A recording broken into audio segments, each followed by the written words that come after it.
अस्सलामुअलैकुम everyone, this is Mohammad Faizan and you people are watching Taleem tech YouTube channel. दोस्तों कैसे हैं आप सब लोग? उम्मीद करता हूं कि आप सब लोग खैरियत से होंगे। 2020 खत्म हो रहा है और सऊदी अरब ने एक बहुत ही उम्दा सर्विस का आगाज कर दिया है।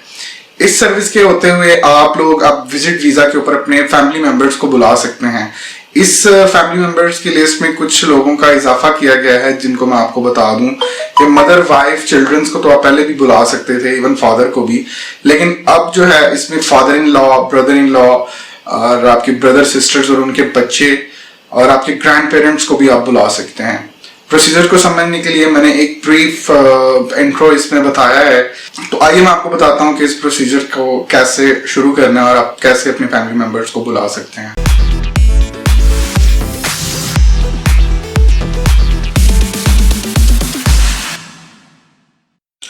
बहुत ही आसान और सिंपल ये प्रोसीजर है। आपको किसी भी एजेंट को पैसे देने की जरूरत नहीं है, किसी भी एजेंट को रब्ता करने की जरूरत नहीं है विद इन सऊदीया।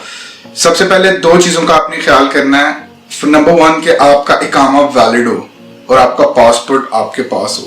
आपके इकामा की वैलिडिटी जो है वो 3 मंथ्स हो और इस चीज को मद्देनजर रखना है कि आप अपने जो फैमिली मेंबर्स को बुला रहे हैं उनका जो डेटा है पाकिस्तान में वो आपके साथ मैच करता हो, यानी कि कोई नेम वगैरह की प्रॉब्लम ना हो किसी जगह पे। तो सबसे पहले आपने जो है mofa.gov.sa की वेबसाइट को ओपन करना है। उसमें सबसे पहले आपने अपने इकामा नंबर को एंटर करना है रेजिडेंट्स के सेक्शन में जाके।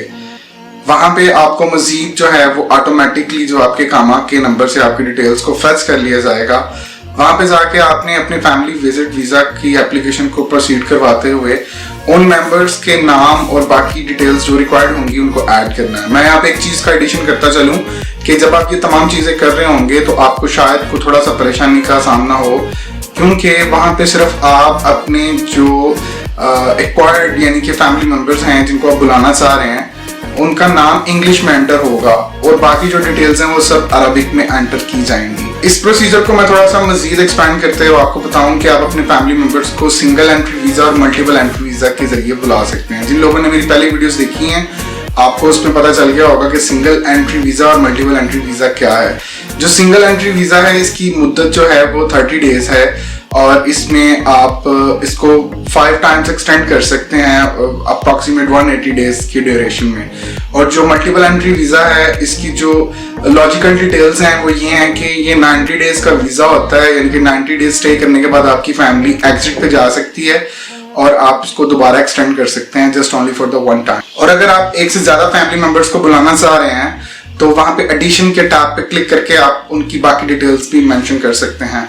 अब मेन चीज मैं आपको बताऊं कि इसमें बहुत से लोगों का एक सवाल रहा है हमेशा से कि क्या हम लोग अपने फैमिली मेंबर्स को बुला सकते हैं। वो 2 प्रोफेशंस हैं जो बहुत ज्यादा कमेंट्स करते हैं, उनके बारे में मैं आपको बताऊं कि एक तो ये वीजा जो है लेबर जो है यहाँ पे किसी किस्म की भी जो लेबर है, अब डिपेंड करता है उनके प्रोफेशन पे कि कुछ लोग आमिल हैं वो बुला सकते हैं अपनी फैमिली को, नहीं तो मैं यहाँ पे आपको एक चीज बताऊं कि जो सिंपल वर्कर है चीजें रिस्ट्रिक्ट की हैं। सिंपल वर्कर जो है वो अपनी फैमिली को नहीं बुला सकता। अभी जो डिटेल्स सामने है इन्होंने एक प्रोफेशन लिस्ट जारी की है जिसमें जो हाउस ड्राइवर्स हैं और जो लेबर हैं सिंपल लेबर वो अपनी फैमिली को नहीं बुला सकते।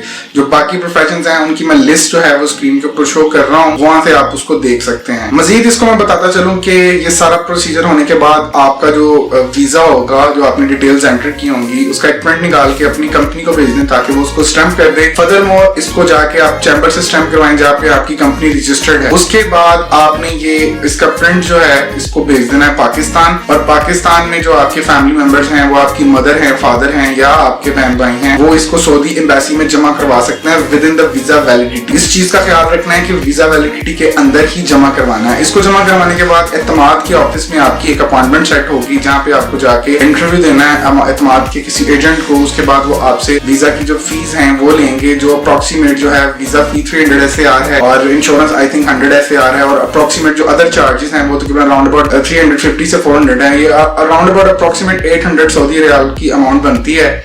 तो इसके बाद जो प्रोसीजर है वो आपने जो फाइनल प्रोसीजर है उस चीज का ख्याल रखना है कि इस टाइम बहुत ज्यादा रिस्ट्रिक्शंस लगा दी गई हैं।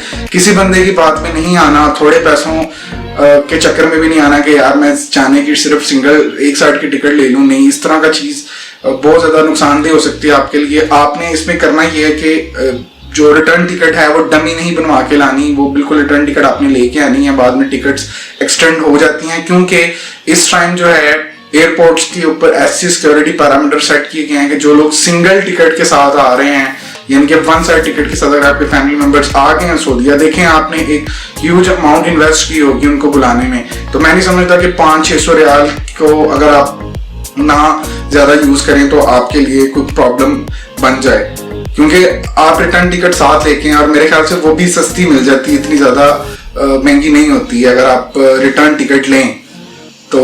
क्योंकि जो लोग रिटर्न टिकट के साथ नहीं आ रहे हैं, अथॉरिटीज इस चीज का राइट रखती हैं कि वो उन लोगों को वापस डिपोर्ट कर सकें। ये एक सिंपल सा छोटा सा मैंने आपको बताया है प्रोसीजर था विजिट वीजा के रिगार्डिंग, जो लोग नए आ चुके हैं। मजीद अगर आप लोग इसके बारे में कुछ जानना चाह रहे हैं तो you can ask freely in the comment section below, and I hope you people like and enjoy this video. अपने दोस्तों के साथ शेयर करें और इस वीडियो को ज्यादा लाइक करें अगर आपको पसंद आई है, एंड इंशाल्लाह ताला एक नई वीडियो के साथ दोबारा फिर हाजिर होंगे। तब तक के लिए मुझे इजाजत देते हैं। अल्लाह निगहबान, पाकिस्तान जिंदाबाद एंड पाइंदाबाद। Good bye.